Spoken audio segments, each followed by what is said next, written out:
back to the Forge of Champions, ladies and gentlemen. We just saw XL take care of business very swiftly with a 2-0 victory over Wind and Rain. Now it's time to get our hands and feet dirty a little bit as we tip our toes into what will be Enclave versus Hyperion here.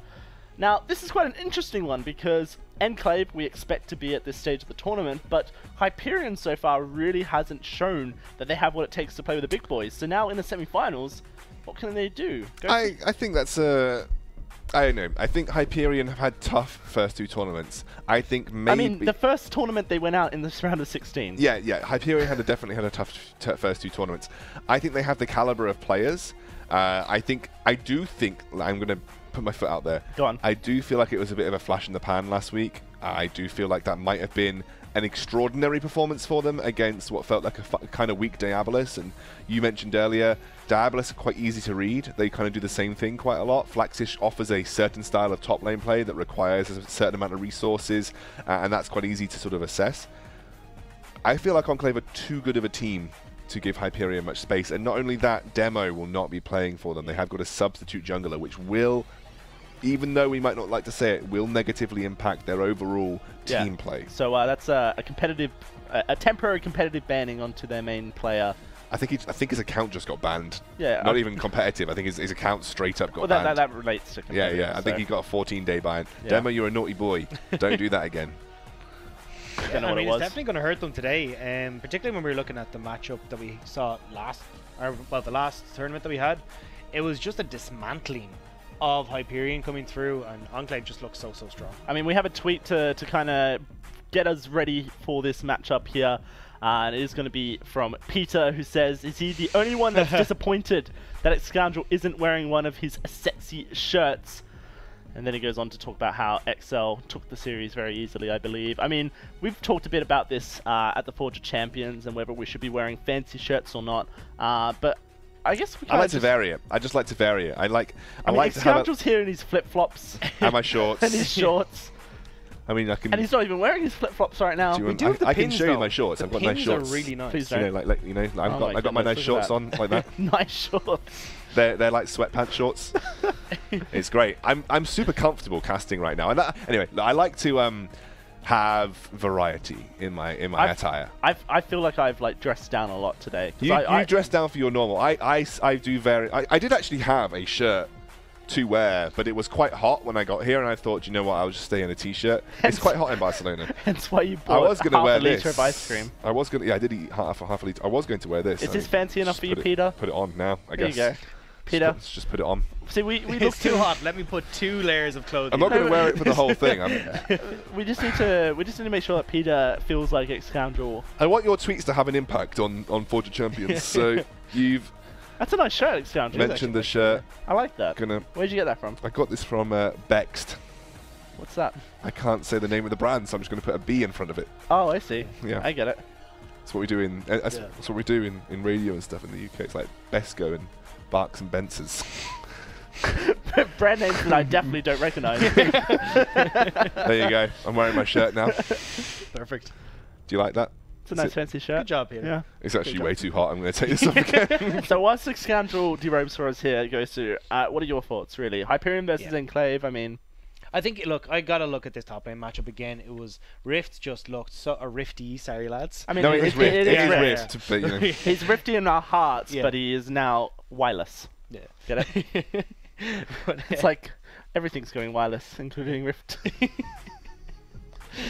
You're really looking though and seeing like Rifty looks so strong, DanXD not so hot, and it was the Darius play that just kind of solidified it for me. He just popped off so heavily, and there was nothing that they could do.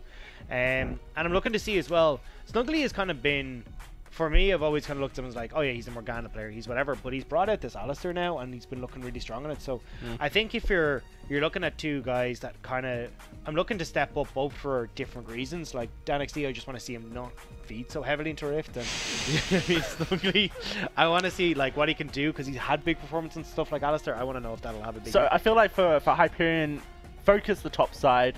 They're bringing in PFI as their substitute jungler here, who kind of fits a very similar role.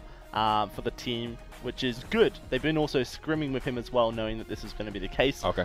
So that's really important for the team. It's not like this is a last-minute day of change. They've prepared for this this circumstance. Maybe play around Rift, try and shut him down.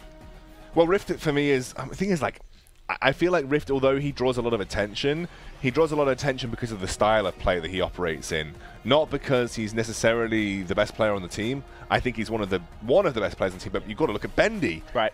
I mean, Bendy's a monster. You've even got to look towards the jungle with Monkeys, and Eren, you shouldn't sleep on him. He won't get Yasuo, I feel. You know, there's a lot of champions you can't give Eren. So while Rifty draws a certain style of play to him, there's lots of threats in Enclave. I want to put a caveat on your Bendy though. Bendy looks good on marksman. Right. He hasn't looked great on like the Swain stuff that's coming through. He hasn't really had the same impact. And I feel like his yes, Vladimir's been okay. Yeah, but it hasn't had that big impact that he's had on the marksman. So I want to see him stick to what he's comfortable on. All right, well, let's see what happens here as we do get into the draft. Hyperion on the blue side banning away that Yasuo to get things started, and the Aurelion Soul will be answered. I mean, in my notes about Enclave, I had in week 1 a very big question mark over Eren because I didn't really know too much about the player. But every time I've seen him play, he's stepped up. Well, they banned the really Yasuo big for him, right? Yeah. I mean, Eren plays a really good Yasuo. It was one of the key components of the XL Enclave series that we saw in the finals of Forge of Champions 2. Both teams loving the Yasuo pick. It ended up being a big feature ban, but specifically Eren does like to pilot that Yasuo. Venza was with the Yasuo player for XL, so they're not going to give that over to him. Yeah, the only thing that I'd say about Eren is, though, that he has sometimes a tendency to go that little bit over-aggressive. It's cost him before, other times it's paid off massively. So I'm looking to see which Eren we get this time around. Yeah, no, I think that's fair enough. Against Adam, we'll have to see. Is it Adam or ADM? I believe it's Adam, right? I just say ADM usually. Interesting, there's lots of options for a first pick here. Nocturne on the table for PFI if that's what he wants. That is an interesting first pick, though. It does shut down Monkeys' Sejuani, in my opinion. Like, you immediately say, well, if you pick Sejuani, you're picking it into a Trundle. And Monkeys, a lot of question marks have been raised on what if Monkeys can perform on carry junglers. He usually defaults to more... he usually defaults to more sort of supportive tanky junglers, but look at this first pick rotation. I was actually wondering if Caitlyn was going to come back in. Yeah. Well, yes, the item price had gone down, but the big one for me was that change on the supports, not having an extra pot. You've got a lot of poke that can come through from the Caitlyn, and if you can get a couple of those pop shots down at the supports, that could completely change the lane phase. I mean, just a reminder, we're playing on patch 8.15 fresh off the table, and so all these guys had about an hour to figure out what they were going to do on the new patch. One whole game. And Caitlyn immediately comes through. We've already talked about how Bendy hasn't looked so hot if he's not playing Lucian. This is a first lock-in. He had the priority pick here if he wanted that Lucian. Well, this is interesting because Orc, right at the start of Forge of Champions, was talking about how after I think the Caitlyn buffs were on 8-12.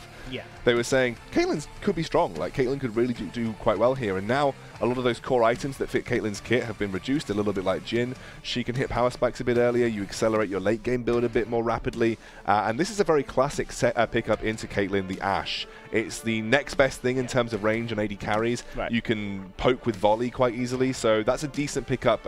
Definitely going to be an interesting game, though. I have not seen an Ashe-Caitlyn matchup in quite some time. Yeah, Ashe is kind of considered the soft counter to her because, as you were saying, you got the volley for the poke back. She's got a decent amount of range, and you've got that big ultimate as well to try and shut down any sort of play that's coming through.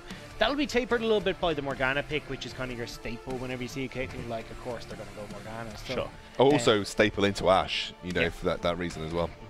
So, I just wanted to touch on that Galio pick as well. Sure. I like that pick because, as we were saying before, ADM has looked super strong on it, so just take it away from him. Now you've got a very clear-cut way for an Enclave to play this out, is get your pressure on the bottom side of the map, continuously push in, and if there's any time that Hyperion try to shut that down, right, we got a Galio who's going to come join us. So Hyperion have drafted quite well here, because now they know that they're likely going to see Rifty looking for a top lane counter pick. So they have obviously seen the Galio. That's likely going to be going to the mid lane, so they've definitely got the option for a counter pick, and they can ban out a couple of top lane champions at the same time. Enclave likely going to pick their jungler on next rotation and leave Rifty for the counter pick right at the end here. And then Hyperion have got basically the pick of their two solo lanes right at the end. Yeah, I want to see what DanXD does here, though. It's always been default to Poppy. Is that what we go for again here? I mean, they've banned the Darius that he struggled against last time. Camille is gone as well, so it makes it a little bit easier for him too. But I want to see something else. He looked very good on the Gnar, and we haven't seen him bring out something new. And Gnar's been yeah, I know banned. that's what I mean. Yeah, But yeah. like the first time he brought out a new champion, he looked incredibly strong on it. So does he have another pick in his back pocket that we haven't seen before? Gragas gets locked in here. For Junkers, you would expect. I mean, it could technically be a bit of a flex. I doubt it. It's not. It's for monkeys. I know. 100%, I mean, yeah. 100%.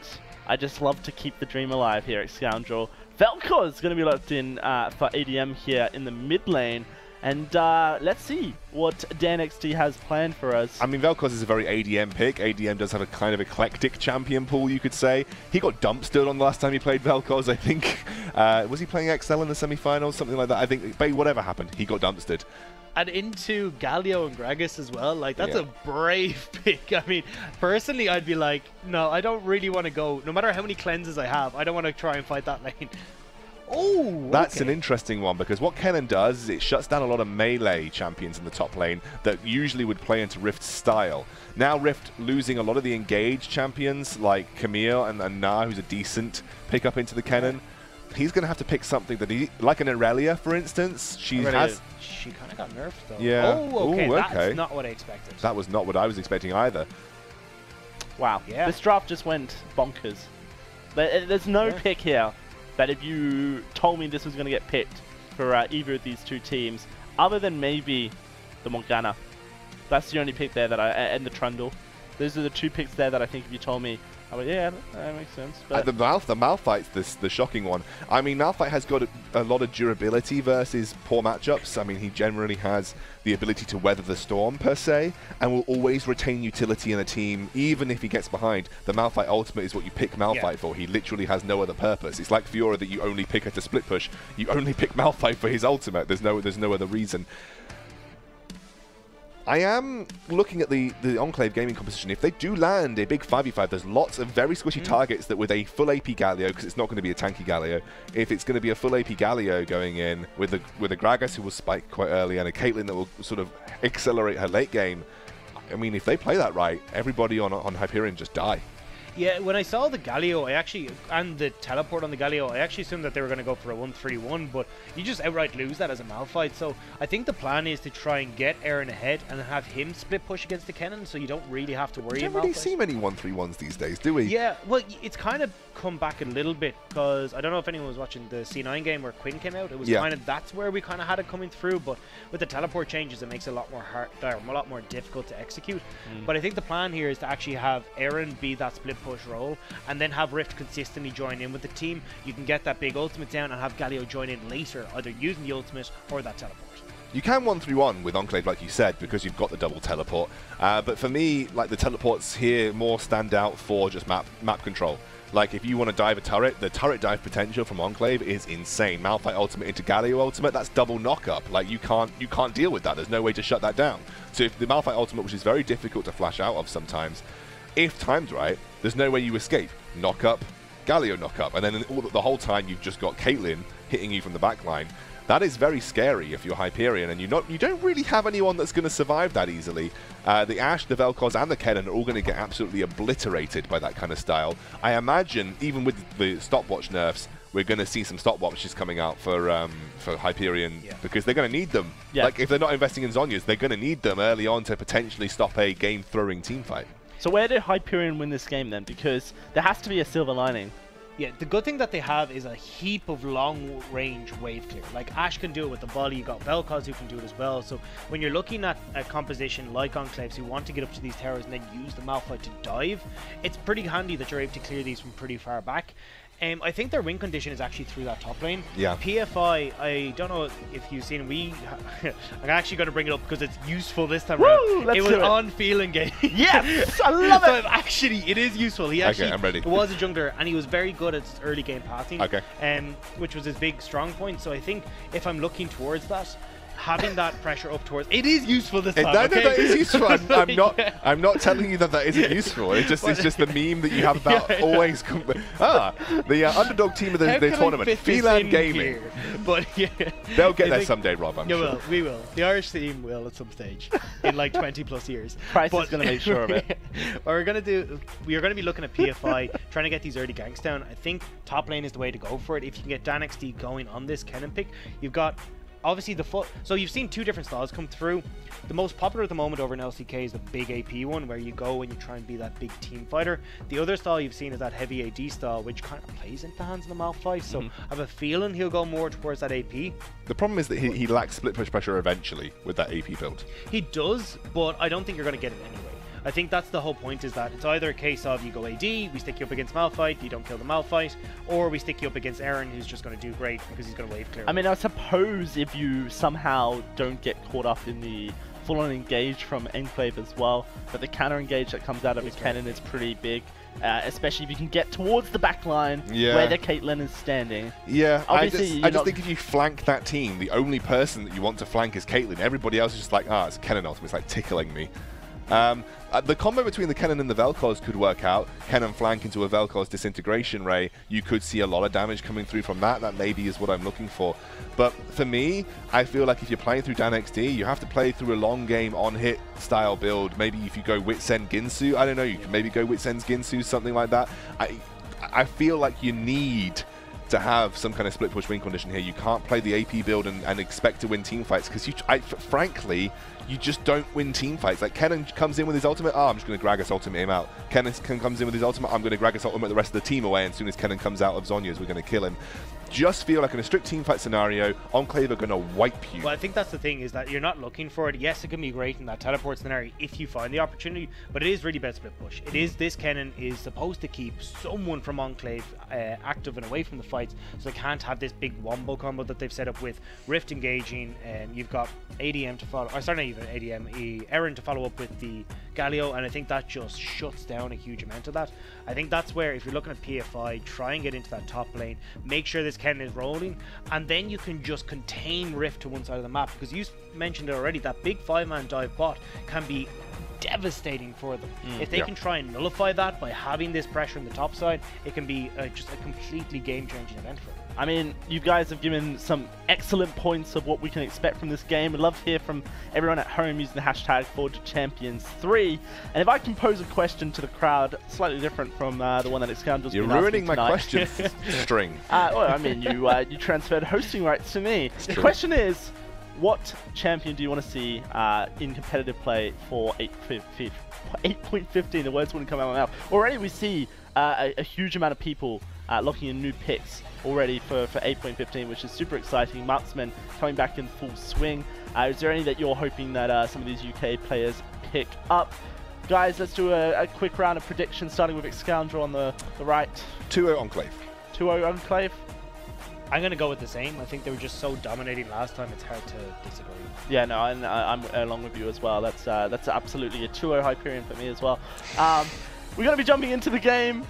Love to hear what you guys think, but let's see if Enclave can beast over Hyperion, or if this is going to be the upset of the Forge of Champions. Yeah. Righto, we are in Hyperion versus Enclave, and it is going to be the first game of this semi-final. You can see things are going to stay pretty quiet at the start of this game, as you'd expect. Just some defensive positions, a couple of bit of visions going down. Where do we think Monkeys is going to pass through? Where does his pressure come out here if he's on the side of Enclave, Gosu? I think so if I'm looking at Enclave, we were already talking about their big win, our team fight wins. I think to get that rolling though, the key member here is the Caitlyn. So I think if you're looking at the side of Monkus, you want to just play around the spot side, make sure you're picking up the Rift Scuttle down on that side as well. So you're just giving as much free roam to Benzi and to Hado to start shoving in this lane, because if they have to worry about, you know, okay, where the hell is PFI? Do we have to be scared of Yusa suddenly engaging with that enchanted arrow?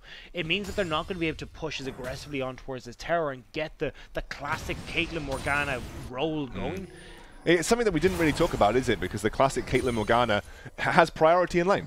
It is one of those duos that shoves lane in consistently, looks to get tower early on. And Tahm Kench, although you do have the Ashe on board, is not going to shove back as easily. So priority does lie with this Caitlyn Morgana lane. It pretty much beats out most other lanes in terms of wave push pressure in the early game. And that will set up for the big 5-man dives that we were talking about with the Rift and Eren teleport, or even the ultimate coming out from Eren as well. So that is something that will be on the mind of Hyperion. Like, you've got to be worried about the fact that probably around 10 to 12 minutes in the game, your bot lane's going to get dived. Yeah, and this is why you're going to see Monkus playing around the bot side, is to make sure that PFI can't get in and interrupt that game plan. Now, the pushing potential has been slowed down a little bit, because don't forget, Morgana got her mana nerfed, which is why you're seeing Hado run so low at the moment, but it's still not really enough to just completely outright stop this. It'll change a little bit once you kind of get that first back and Bendy picks up some sort of mana regen. They can really get this going in full force, but at the moment it's put a little bit of a halt on it. So again, look at this, the early shove going very much in favor of Bendy and Hado. Setting up that offensive trap line makes it difficult for Yusa to step up, has to try and farm with Volley as best he can. And that will be something that Bendy and Hado will keep tabs on, because Volley is a good way of trading back in. Yeah, I'm looking at top lane though. You can already see Dan XD and Rift both gone very low. PFI was trying to get in there. Looks like they went for an all-out trade, but it means that there's just the flash blown onto Rift, and we're already saying PFI, early game jungler, early game pressure, already coming out on the top side, and this is what we're saying, trying to get Dan XD ahead. Oh, definitely as well, actually, yeah. So Cole looks like it might be that AD build. Yeah, he looks like he's going for some kind of, although you can see he bought a Ruby Crystal. What do you do? Then sold it, and now has gone back towards some boots just to have that extra movement speed, trying to get a bit of pressure onto Rift in that top side. Flash burnt from Rift 2, and very little burnt, well, nothing burnt from Hyperion. We really love this bot lane, though. It's really just a lane that we want to spend all of our time on, obviously. I was going to say Dan XD is keeping us a man of mystery, as we don't know what he's going for. He's just a man of mystery in general, because he will never show up on camera. No, exactly. In fact, we like this specific part of bot lane. just right here in front of this tier 1 tower. That is some nice grass. That is some nice grass, I agree. Oh, and just on the side of the screen, we can see some kind of wave shove going on. Why does that say Toto Africa? T-Tours. It says T-Tours, but you can't see it. No. You might have to walk right up to the camera and show them that, Darcy. You can do that, yeah. T-Tours. Maybe we'll get an un-T-Tours moment. Well, it looks like this is bot lane stream. No, we can't see that either. No. T-Tours? T-Tours, there we go. Yeah. Well done, Darcy. You might have been able to draw that slightly bigger. And that actually got rid of the camera. Thanks, Darcy. We still haven't fixed the actual issue, though. No. Oh. Okay. Oh. We do have action in this part of the field, though, so we're okay. I'm so glad this is a Caitlyn Morgana lane, because if this wasn't, this would be a really awkward shot. Yeah. Luckily, it's Caitlyn Morgana, so they're shoving in consistently, so at least they stay on our screen. We know what Enclave's win condition is. Now we're seeing it come to fruition. They've got half health on that tower. Oh god, please don't back. Someone press D at least. Press D, please. Yeah, I mean, so we're going to be hanging out for a little while anyway, and we're there we go. We did it. We're moving. We did it, boys. Yeah. But I'm looking at Monkus again. Already you can see he's heading baback down towards this bottom side of the map. Rift Scuttler even has just spawned, so straight away his pressure's on that. He's actually grabbed the top side of the map as well, so Monkus just kind of having his... Did I say Rift? Anyway, Monkus is having pretty much his free roam of this map at the moment, picking up all the extra crabs that he needs, but PFI and ADM... Just picking up those crabs? Picking up the crabs, yeah. I mean... Something that you do often, hey, Gosen. I'd declare not to respond to that. Oh dear, right. Let's take stock. Remember, Enclave came into this as the clear favourites against Hyperion. A lot of people talking about, myself included, saying that it felt like a bit of a flash in the pan for Hyperion in last week in terms of how they performed. I can't see any of the health bars now, boys. This is... I mean, Yusa doesn't really have one right now, and he also doesn't have a huge amount of CS. So, as of right now, Bendy and Hado are just demolishing this lane.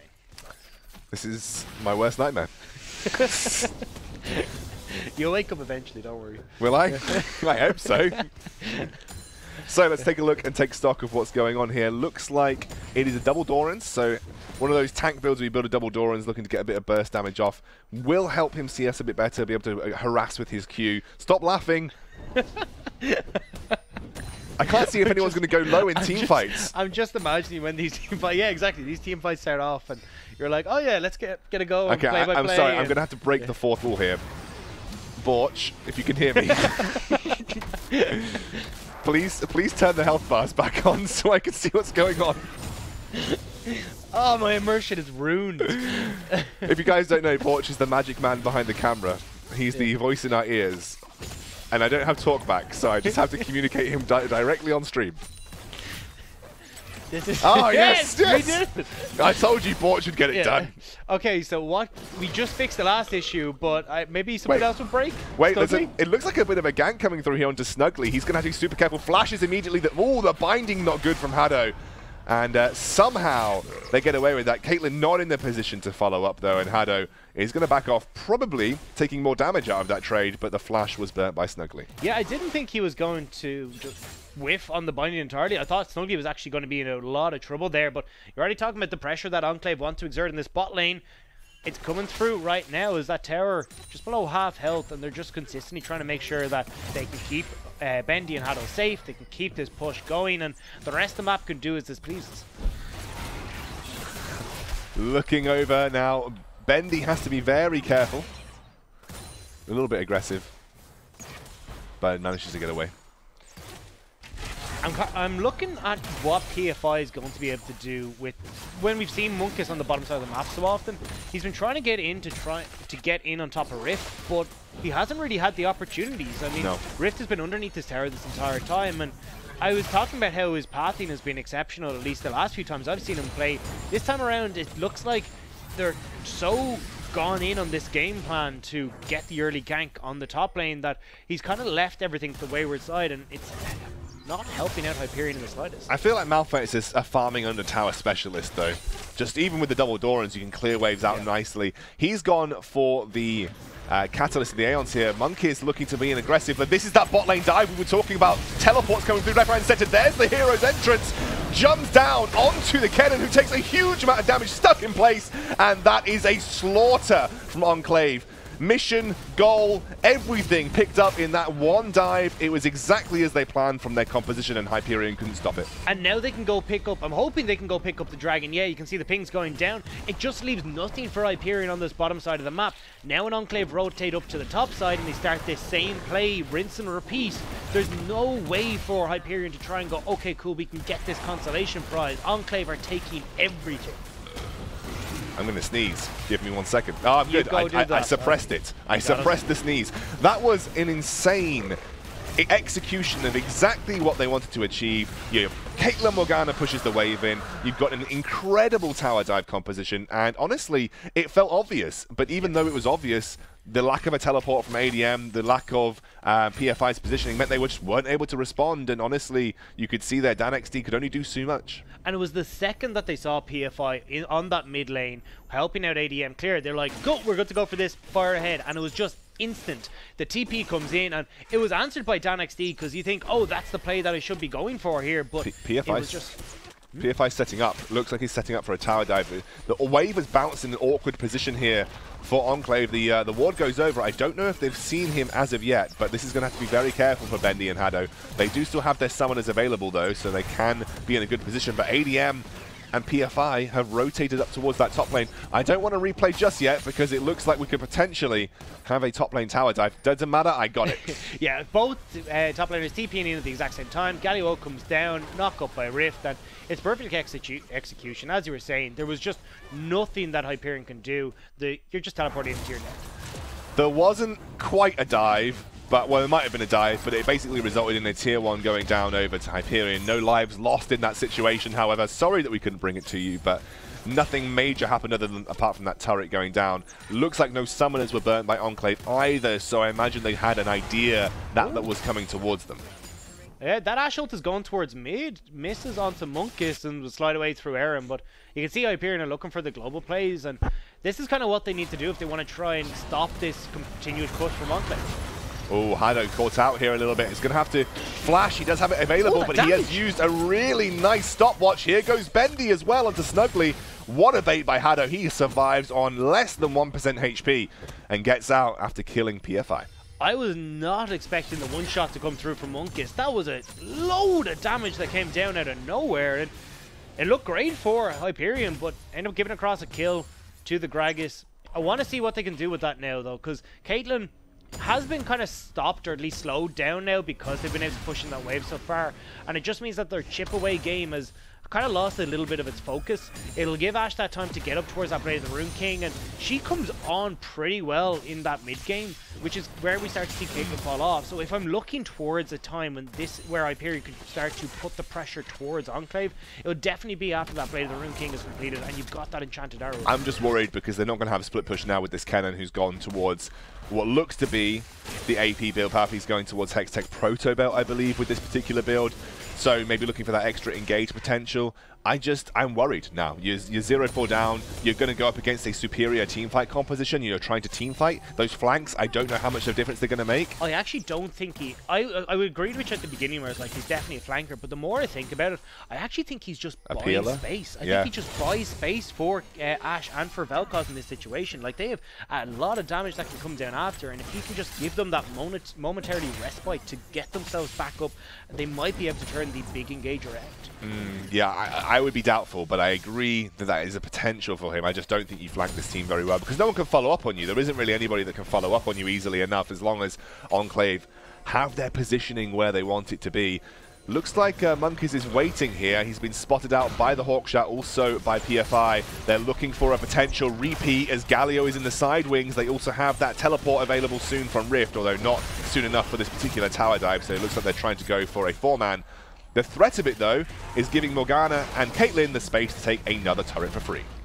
And that's all they really wanted from that play, and it's just a case of now they go pick up the Rift Herald, use the extra little bit of damage that they have at the moment and the extra bit of pressure that they have as well in that mid lane. Actually, as I say that, it looks like they're not going to go for it, but they will have the Caitlyn and Morgana move in towards the mid lane, so that play of picking up the Rift Herald, using your strong side lanes to help you out in that respect and keep that top lane pressure down is still viable. A Monk is going to take away his red buff here, and already the tempo advantage with Enclave. They have a tower up. Caitlyn has hit her first item spike. She's already ahead of that in terms of Ash. You can see Rod of Ages stacking up very early, needlessly, and a amplifying tome already there for Eren. So his damage is going to be pretty solid in these fights also. And Rifty working towards his first item with a heap of magic resistance being piled on to help deal with that Kennen in the side lanes. Everything that Enclave need to do well, they are doing it right now. Yeah, it's going to be Rift working up towards that Abyssal Mask, and that helps out quite substantially, because when you think about it, it's going to be Rift in the midst of all these members of Hyperion, and he's just shredding away that magic resist for Monkus, for Eren, and even for Haddo to a certain extent as well. Even for himself. I mean, there's a surprisingly high amount of base damage coming out from the Malphite. Looks like there's a potential engage coming out from Hyperion. That's a big move from the Tahm Kench. He gets stuck. Nice. Gragas' ultimate is going to isolate him and snugly caught between a rock and a hard place. Nice flash out. And unfortunately, DanXD can do no more. The hero's entrance going to make its way through, but not before Gragas goes down. But this is easy pickings for Enclave. Nothing that Hyperion can do. An awkward teamfight to take. Was it necessary? It definitely wasn't, but the big factor there was actually that Yussa's enchanted arrow connected onto Haddo at the last smidge of that black shield, so it was nullified. They felt like they should go in, yeah. Exactly, they looked like they were able to get the connection. If that had put onto Monkus, they could have killed Monkus. They wouldn't have had the CC. They wouldn't have even had the Gragas there in the midst of it for Galio to come in, and it could have turned into a very different fight. But it's as you were saying, do we really need to do this? Do we really need to fight right now? And I gotta say, I think it's just Hyperion feeling the pressure that Enclave are putting down and like, look, we have to find some way of getting back into this. Is this the question that I need to ask you? Because does their win condition rely on getting ahead in the mid game here? Do they just think that if we let them win this early game into the mid game, we lose late anyway, so we need to make plays? I think it's a bit of both. I mean, yes, they need to make plays coming in towards this, but you got to do it in a correct fashion. I mean, right now is a great time for them to go for it. You've got the first item completed on the Kennen, your Blade of the Rune King completed for Ash, and Vel'Koz as well has Luden's Echo. Fantastic. You got a heap of damage, you got your mana, and you've also got a lot of poke. But you're also great in a siege scenario, so what I'd love to see them do is just try and push in towards these objectives and see if they can make it work. Forcing engages where you don't have Yussa there. DanXD is flashing in because he's got to come in from an awkward angle. They're never going to work out in your favor. I'm worried about siege situations for Hyperion because of the Malphite. I mean, if they put one foot wrong in those situations, Malphite looks for the engage. Kennen has looked all but useless in these particular engages. He just really hasn't done much in terms of even threaten the Caitlyn. Caitlyn had a good flash out there, but regardless, didn't look like he was going to kill her anytime soon. And you can see items starting to stack up even more. There's a second item completed for Galio. He's storming ahead. Caitlyn close to her second item at 203, and you can see the Abyssal Mask has now been completed too. This is a great time for Enclave to fight also. Yeah, especially Spellbinder on the Galio. He's got that Rod of Ages completed. It does mean he's a little bit squishy though. So if we are looking for DanXD is to kind of be that big disengage from the front line of Enclave, it helps out quite substantially there. There's the Black Shield instant cleanse. That was the arrow, but the cleanse came out immediately. The Black Shield on the wrong target from Haddo, but regardless, Bendy was able to use that cleanse to get out of that situation. And still, no love being found here. Rift Herald is going to be taken, and unless Hyperion are feeling lucky, I don't think they're going to try and contest this. No, and it just sets up Enclave so well too. You've now got this big Rift Herald, you can throw it in the mid lane, you've already got the outer turret down, you might as well look for an inner turret, and you've just delayed far enough that this Caitlyn is starting to get her items. You're 2-0, 168 CS, she's got all that gold coming through from the turrets that she's taken as well. This is about to pop off for Bendy. And look at the Rift, not even scared of that Kennen at the moment in time. In fact, Kennen being the one forced back by Rift. They went for that red buff. Rift took it by himself, so that denies it from the Trundle and even more so denies it from the Ashe. And Rift is very comfortable in one of what we called the win conditions for the Hyperion composition. They wanted that split push pressure with the Kennen versus the Malphite, but Malphite looks fine, looks very happy to clear waves even when Kennen is trying to lay that damage down onto him. Yeah, and you've got a surprisingly strong three-man Baron as well. That can come through Monkus, Bendy and Haddo. Bendy in particular can just shred through the health of this thing, so if he's allowed that opportunity, they can just go for that as well. So a lot are on the cards for Enclave, and look, Enchanted Arrow just barely connects onto Haddo, which means that there's just, this team fight's over at this stage. DanXD flashes in to try and help out, but it's too little too late, and this is where I was looking. If that arrow would collect onto Monkus, he dies faster before Aaron can get in range, and maybe this works out differently then. Maybe you're able to disengage after you get 1 to 2 kills, and then it's great play for Hyperion. They get the Rift Herald and they slow this down, but unfortunately not having Yusa there, not connecting with the Enchanted Arrow, means that it just gives more into the favour of Enclave. Certainly looks like Hyperion were not up to the Enclave challenge as it stands, because we are now at 5,000 gold in the bank for Enclave over their opposition. Item spikes left, right and center, rapid fire cannon, that 2-item combo for the Caitlyn has been finished up. You can see more defensive itemization coming out from the Gragas and Rift on that top lane. So right now, I think they're having a really good time, and then they can set up for that first Baron in 20 seconds, and it's very difficult. Hyperion will be forced to fight, be forced to walk up towards that Baron pit, and Enclave can strike. Exactly, and the pop shot from Bendy when you're trying to move into these scenarios, like even protect a tower, try and get vision control down. If you've got a rapid fire cannon, you've got that Storm Razor's proc, and you've got a headshot proc, Caitlyn will do a lot of damage to you. Ooh, Rifty does have his ultimate to get away here. Yeah, he'll be fine. Yeah, he doesn't even look like he's that bothered. In fact, just flashes. I think he knows his ultimate is really important for this team fight that's potentially going to take place around the Baron, and you can see that's immediately where Enclave are going to set up. He's going to keep that and keep his flash back. So he's happy to use the flash, but wants to make sure that ultimate comes out. Ash Arrow is thrown out, lands onto Haddo, but no one is going to capitalize on it as the Rift Herald gets popped in this top lane. It was smart play by Haddo. They launched the Crystal Arrow to see if they could get onto Monkus, who was popping down the Rift Herald, but they weren't able to because Haddo blocked it. But Rift Herald doesn't really get that tower. But the Caitlyn will did enough damage and enough distraction to allow another tower to fall here to the Enclave roster, and they've been getting away with a lot of global objectives for very little energy and time expended. Rift is also pushed into this side lane.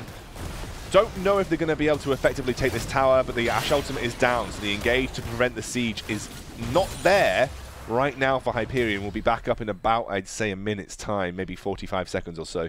Yeah, and we touch on the wave clear potential of Hyperion, but they don't really have any way of starting off a fight outside of DanXD unless Trundle can get a great pillar, but he's not really being allowed to do that. Look how defensive Hyperion are behind their turret when Malphite is up there slapping the turret. They know that the engage potential of the Malphite is super strong. They don't really have the tools to deal with it in every scenario. And actually, it looks like we are seeing a 1-3-1 kind of pop out here as Eren jumps in, slams onto the Ashe. Oh, that's a lot of damage!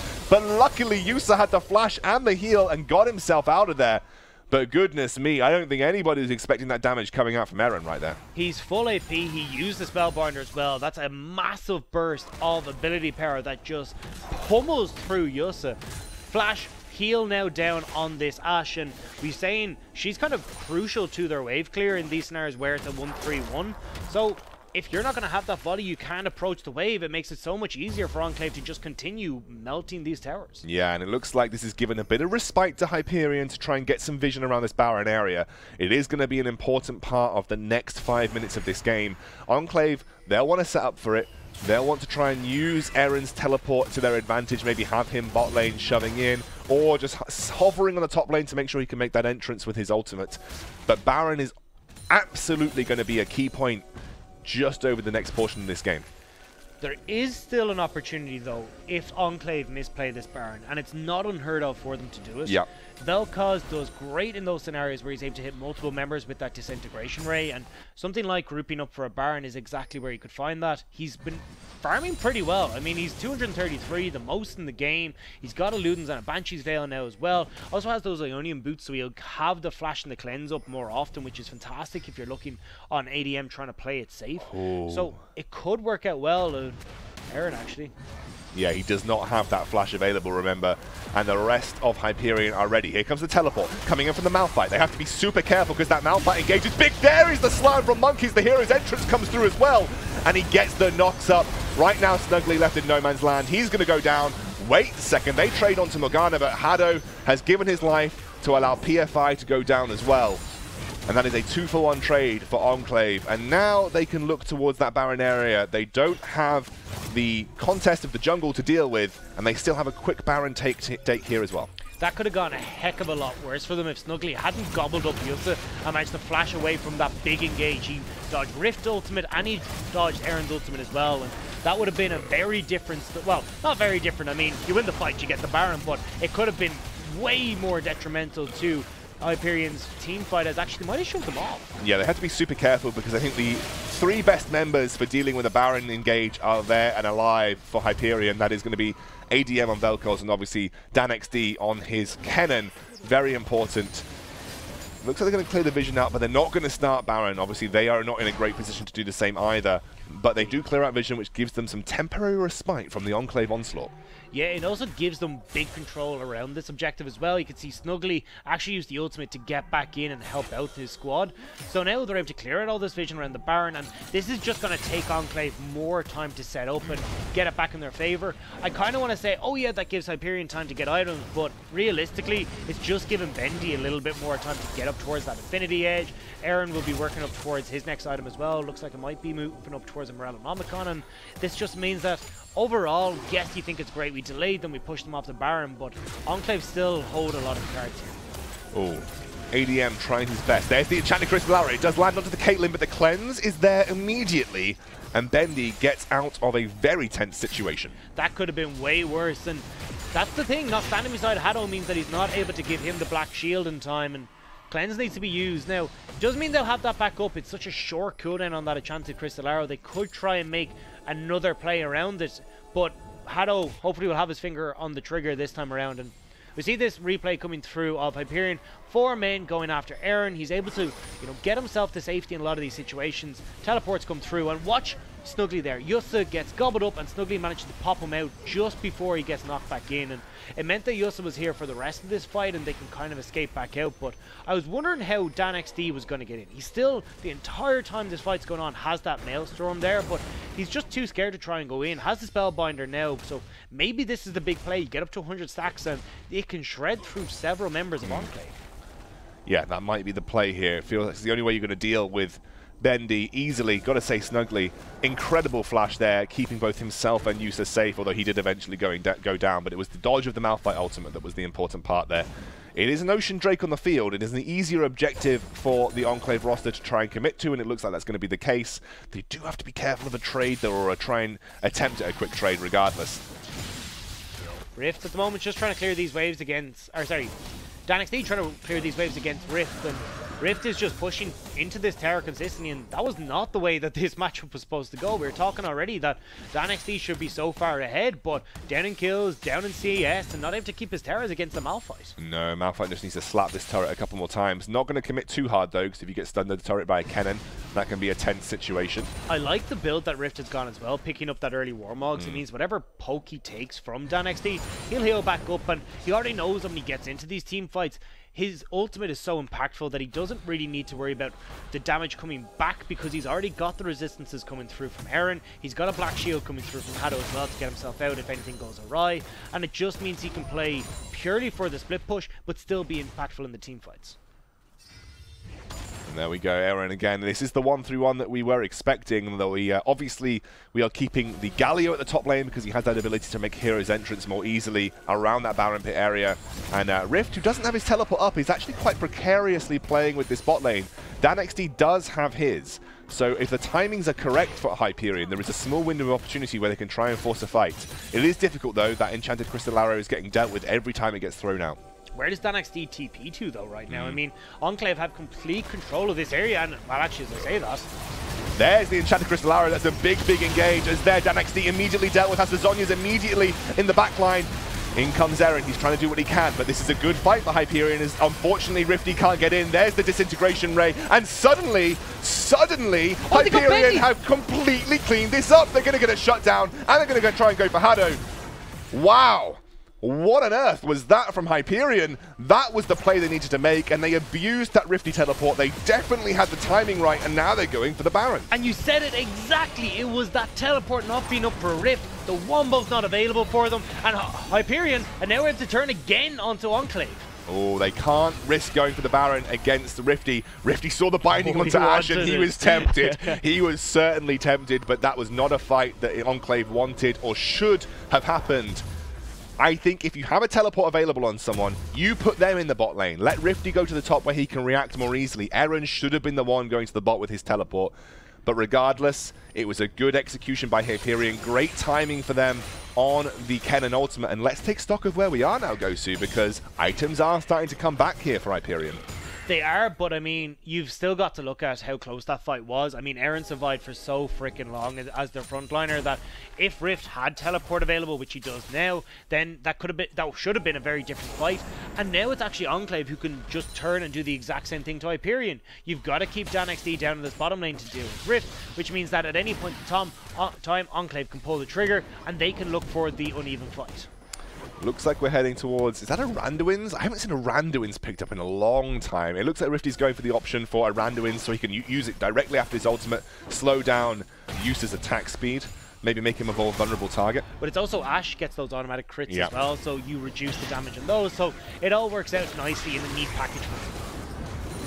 Monkeys has to be careful. That's a flank. Another flank onto Bendy. This is a big move. There's the Enchanted Crystal Arrow. Immediately cleansed out, though, there by the Caitlyn. And they are still going. They are still going, but they get the shutdown. That's a huge amount of damage going down. That's the flank coming out, but there is no Zhonya's this time round for DanXD, so he's going to be forced to back away. Caitlyn looking for that final basic attack, but will not be able to find it, but the ultimate will. Slam down, dunk into the middle, and that is going to be Hyperion going down as Enclave clean things up really nicely. Another attempted flank play, another attempted catch, but this time Enclave were ready. And I was looking at DanXD getting into the middle. I was like, this is the Kennen. This is where he's going to do it. And he didn't press Spellbinder. He used Spellbinder to run away, and it meant there was no damage there. Enclave just separated entirely. It's like, cool, whatever way you want to go, you're only getting one of us. And it meant that they were able to just completely nullify that. Hyperion look for the engage, but Enclave just have their number. The idea was there from from Hyperion. They knew what they wanted to do, and actually, for the most part, they executed quite well. But they were not expecting that burst damage that came down onto Snuggly. He got blown up by Caitlyn, who at this point in the game is now 3.5 items. It looks like Snuggly's trying again, but you are trying against a very tanky rock, and a defensive line of traps come out to allow them to escape for free as well. Yeah, and this is Enclave. They've managed to crack open the base. They've got their inhib, and it's not going to be a case of rinse and repeat, but it kind of is as well, because we're saying you've got that other split push pressure there. You just send Eren to the bot lane instead, and you've still got that teleport advantage. You've still got your big engage tool coming through from Rift, and Hyperion are still looking like they're on the back foot. Yeah, absolutely. And I think as the longer this game goes, the more and more I feel that's going to continue to be the case. They have very limited opportunities, I think, to find that flank and find that kill onto the Caitlyn. And Caitlyn has now even picked up a Bloodthirster. 7-1 and 3. Yeah. Like, Bendy has been playing absolutely fantastic on this. And we were wondering, you know, would he get past the mid-game? He's definitely sailed through. Oh, absolutely slammed. Wham, bam, thank you, man. Cannon into the ground. And that was a lot of damage. That's why you use Spellbinder. That's when you use Spellbinder. When you want to slap someone. I mean, it worked out pretty well, and it doesn't matter if you got the TP advantage when you can just kill them, and then you've got every man on the advantage that you could possibly need. I mean, but this was a great play that looked like it was coming through. Good Black Shield from Haddo comes down, and this is where I was kind of like, okay, cool, this is looking like it's going to be... Oh, sorry, this is actually the original fight. So this is a great fight for them. And you can see Avelka's opening up with the disintegration where he just sends Bendy and Haddo back, leaving Aaron completely on his lonesome, man. Great pillar there, too, to just separate out Bendy. And Enclave ended up falling in that fight, but very quickly turned around in the following one where they just used their man advantage to win easily. Baron taken for free by Enclave, by the way, during that replay. No contest coming out from Hyperion. I think they realized that a straight-up 5v5 is not what they can win at. But in that last fight, you saw when Enclave don't have all their pieces for their composition, they do have some weaknesses. So the Enclave roster do need to find 5v5 team fights that work in their favor. It is, I think, Randuin's has been completed there. There's the Hyperion arrow going on to Rifty. That's not the target that you want, but the hero's entrance does come through. Eren now stuck in the middle of no man's land. He's going to have to slam through. Going in, that's a very low dam XD. He's a tanky mid laner too, as Rift is also isolated. They're trying to buy time because the rest of Enclave are on the top side of the map going for that top lane inhibitor turret. And they are going to get it. They're going to go straight for this inhibitor as well.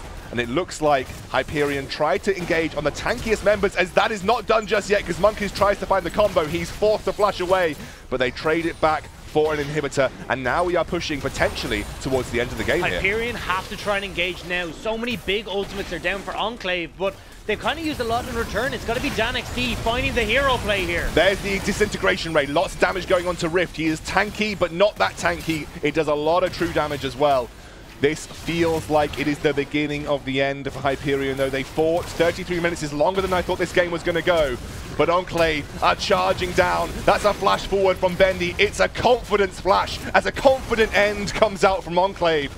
And they are 1-0 up against Hyperion in this series. Yeah, it was kind of a repeat of last time where they just looked super dominant the whole way through. And Hyperion never looked like they were able to deal with this Caitlyn Morgana, who were just consistently pushing in. We said already, this big 5-man dive comes through, and all the hopes and dreams of Hyperion crumble with it. I mean, that game was much closer than anticipated, is the way I'm going to put it. But I want to add a caveat to that. It was never actually close. No, that's the thing. So we saw that Hyperion were comfortable enough to play from behind and fight from behind, and competent enough to recognize when Enclave's advantages were no longer present. You know, you have to give huge props to Hyperion, noticing that Rift's teleport wasn't quite ready, executing perfectly on an engage around the Baron pit. A shame that they couldn't, you know, get anything from that afterwards. It just did not work out for them.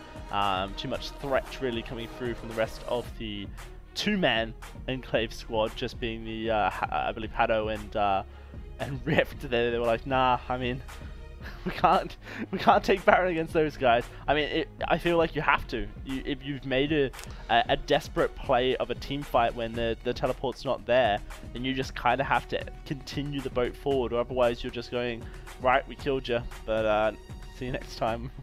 Yeah, I think I agree wholeheartedly. At the end of the day, though, you can't... It's so difficult to commit in a Baron pit against a Malphite because the Malphite ultimate is so impactful, as well as the Morgana also being fairly high damage and base damages as well, especially. And Baron is on your side, remember, when you have that kind of thing going. It was just it was low health. They were not in a great position to commit to the Baron. They didn't have the quickest Baron take in the world, only really Ashe that provides a huge amount of Baron taking capabilities. Yeah, it was just an awkward team fight, but I've got to say to Hyperion, I credit them, like you said, really nice execution, knowing that Rifty's teleport was not on cooldown. Yeah, I think realistically this early game could have gone a lot smoother for Hyperion if they hadn't gone with a Tam Kench. And that was kind of the big weird pick for me, because you've seen the Caitlyn, you can automatically assume pretty much that a Morgana is going to follow pretty quickly. So you need something that's got to clear waves. I mean, Ashe is great into the Caitlyn, but she needs something there with her, a Karma or anything that could just push that wave in. Lulu is even something there that would just help her keep those waves off the turret. But time and time again, we saw, because we were stuck there, the waves just crashing into the tower. I mean, it feels like the inevitable when you had that locked in. You knew they were going to push because they had priority. You knew that with their composition, they were going to go for a 5-man tower dive. I'm sure Hyperion knew it as well, but it was just like one of these inevitable things where they're like, well, we can't do anything about it, so we've just got to let it happen. Perfectly executed 5-man dive at 9 minutes. And if you do know that this is going to happen, then potentially Dan teleporting to the bot lane to try and save the day. I think Dan's teleport was fine. What I don't think was fine was that ADM and PFI were just not looking to rotate either. Yeah. Had they been there, they might have been able to clean up, get a few kills, and it might have traded a bit more even. Sure. It's kind of very hard to do that, though, because of how quickly Galio can cover that distance. I'm pretty sure he even TP'd down there to just cover the distance faster. So I think that's a little bit hard. I'm pretty sure, I think what happened was that it was ADM and PFI were in the mid lane. They're trying to shove in the turret so then they could get the back themselves, but it was just the Galio TP from his own base and then get in. So it was a little bit of, that's a hard one to call. I think it was just great play coming through from Enclave, realizing that they had the advantage. I think this series, potentially more life in it yet to come. Hyperion definitely have a chance to reset, rethink, reponder. We will be chucking it to a short break. We'll have to see if Hyperion does have that life in them after this one.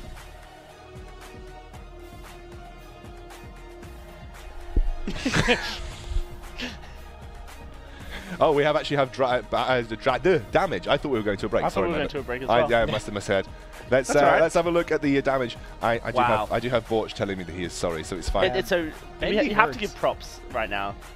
2 people in that studio trying to do the jobs of 6 people. To be fair, we usually have a much bulkier production crew. About a 6-7 person crew. Yeah, but we've got 2 I walked in there to get water, and I felt like I needed to throw it at them because like everything was on fire. I think, for those of you that don't know, it is very difficult to run a production like this, and we do have limited amount of staff available for production today, which means that there might be some issues here and there, but I want to give massive thank you to our boys behind the scenes. They don't always get the credit they deserve, so Borch and the team are doing a really good job. A-team, yeah. and A-team. But we're memeing them a little bit, but we love them and obviously really, really proud of them, so thank you very much. Wholesome scoundrel. Wholesome scoundrel. I love it. Alright, so what do you think Hyperion need to change up his scoundrel if they are going to be able to contest Enclave? I think you can't give a strong bot lane over to Bendy. I think Bendy and Hadu have an incredibly strong bot lane. You can't give them something that has that much priority. I don't think the Rifty matchup was that big of a deal this time round, but it could become a bigger deal in the future. Dan XD on Kennen felt almost non-impactful in almost every scenario. I didn't like him there. Again, I prefer him on something that can directly impact his lane more effectively, something like the Gnar, which gives him that split push potential, has a bit more teamfight presence, a bit tankier as well. It's really difficult to say. I think you need to stop predicting what you think Enclave are going to pick. Like, the Trundle first pick was useless. Like, why would you do that? You're just doing it to try and predict a Sejuani pick coming out from Monkeys. Don't try to predict Enclave. They're unpredictable. Try and just pick good picks. Go into your first pick scenario next time if you get there, because they're obviously going to be on B side next time around, but just pick good stuff. Pick power picks, give stuff over to your mid laner or to your bot lane that's going to work. Don't make weird prediction picks like the Trundle. I feel like their draft was a bit too rigid as well. It kind of looked like they came in with a game plan and were like, this is what we're going for. And it didn't really look like they responded to everything that was coming through on the opposite side. It was like, okay, cool. What we're going to do is we're going to lock in the Ashe here. We're going to have our utility. Then we've got this big Kennen ult. And it looks all nice on paper until you look at what you're up against. So I kind of feel like they came in with a bit of a rigid plan. It was just terrible versus the composition they were going up against. That's exactly it. I think it was a bit too rigid. Allow yourselves to have the flexibility there. Like, these are damn good players. Yeah. Let them have the champs that actually let them play. Like, do what they want.